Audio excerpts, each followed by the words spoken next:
Hi,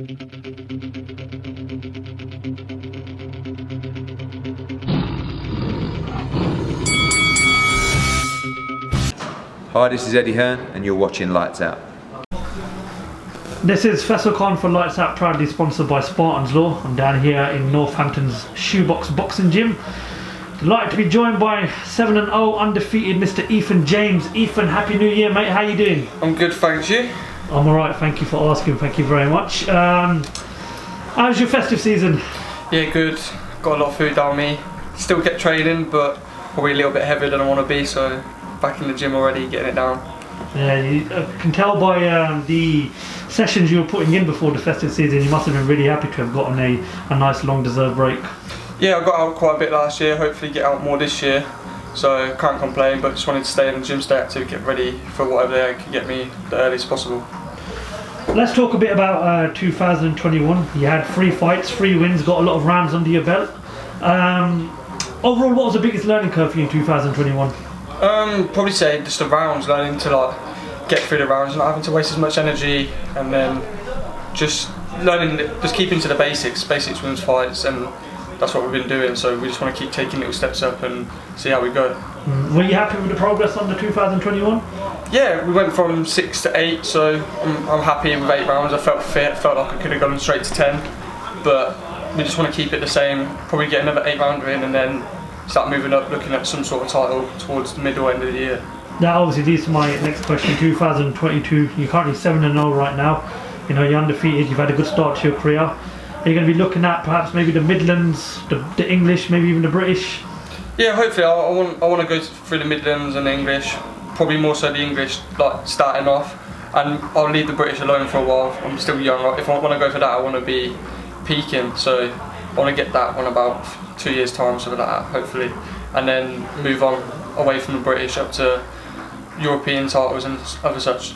You get a lot of fighters, especially at the early stages of their career, that I wouldn't say rush, but have a little bit of impatience when it comes to winning belts. Has it always been a case of, with yourself, just being patient and taking your time, and those belts will come at some point? Yeah, I know my capability. I know where I want to be and when I want to be there. But look, we just want to get some sort of title to start off with. Take it slow. I'm still 21, so by the time I get to 24, 25, I'll have unbelievable experience, and that will come in my favour when I go for these bigger titles. The bigger titles obviously held by Sam Maxwell, who won them off a key minutes round towards the back end of last year. You know, not yet, but when is the ideal target for you to look at fighters such as Sam Maxwell and maybe even Akeem Ennis-Brand that hold those belts? Yeah, they're up there. They're in front of me, and they've been in the game a lot longer than me. So I'd say give it a year or so and see where I am. Maybe even towards the end of the year, see how my progress goes. But at the moment, I know where I want to be. I want to get these English titles, these WBC silver titles, and then move on from there and see how I progress. During the 3 fights last year, you was very fortunate to fight away from the possibility of fighting without fans. You know, how happy are you to see fans back in the stadium now, and how much does it drive you on to have a full capacity when you're fighting? It's a lot better.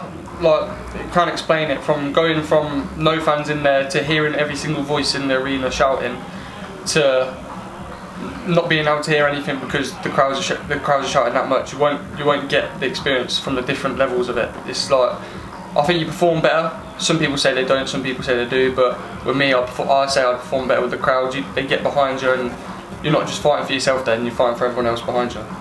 Given what's gone on with the British Boxing Board of Control cancelling whatever shows we could have had in January, but hopefully going back to normal as February, but with the current situation not looking like it's going to calm down anytime soon, have you sort of prepared yourself for the possibility of fighting without fans?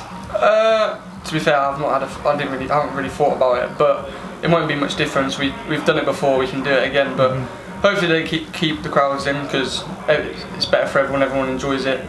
Even the fans love coming to watch, so we wouldn't want to change it. But if it happens, it happens. We just have to adapt to it again.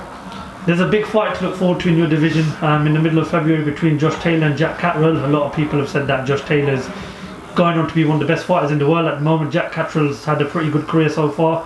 How do you see that fight panning out in Glasgow? I think Josh wins it. I've not really seen much of Jack, to be fair, but obviously before I watch the fight, I'll watch a couple of old fights of either of them and then see how it goes. But I would have thought Josh would just take it, just another win for him. Josh Taylor's obviously the undisputed super lightweight champion. Nobody expects him to stick around at super lightweight forever. How do you think he gets on at if he does go up to 147 with the likes of the Crawfords and the Spencers and the Ugases? How do you think he does at 147? I think he'll do well. He's a big super lightweight, so I don't think him moving up will be much of a problem for him. Obviously, I've stood next to him and I know I'm a big super lightweight, and he's just a little bit taller than me. So, and he's quite broad as well. So I reckon he'll do alright. I reckon he'll fit in easy up there, and you just have to see how he goes. But he's obviously proved he's one of the best at super lightweight in the world, and there's not much difference from super lightweight to welterweight, so we'll just have to see how he gets on. Alright, what's the 3 fights you'd like to see made in 2022? There's so much to possibly make. You know, you got undisputed clashes at heavyweight everybody wants to see. There's many fights Canelo would like to see himself in, and the fans would like to see him fight certain fighters. If you can make 3 fights in 2022, what would be the fights you'd make? God, I'd like to see Lomachenko versus Lopez again. Okay. I'd like to see Lopez versus Camboza too, because that was a cracking fight. Brilliant fight. And then just AJ versus Tyson, just to get that one done. How confident are you getting undisputed champion at heavyweight this year? Do you think it happens this year? No, there's always something that goes wrong. Someone's belt gets took by someone else, and then it never gets made. So they'll probably end up fighting sooner or later, but I doubt it'll be for the undisputed. But we'll see. Fair enough. Right, Eithan, listen, I think I've kept you long enough. Thank you very much for your time, mate. Pleasure as always, and we'll keep an eye out for you, and good luck going into the rest of the year. Cheers, man. Top man. Thanks, Eithan it. James, thanks for talking to us out.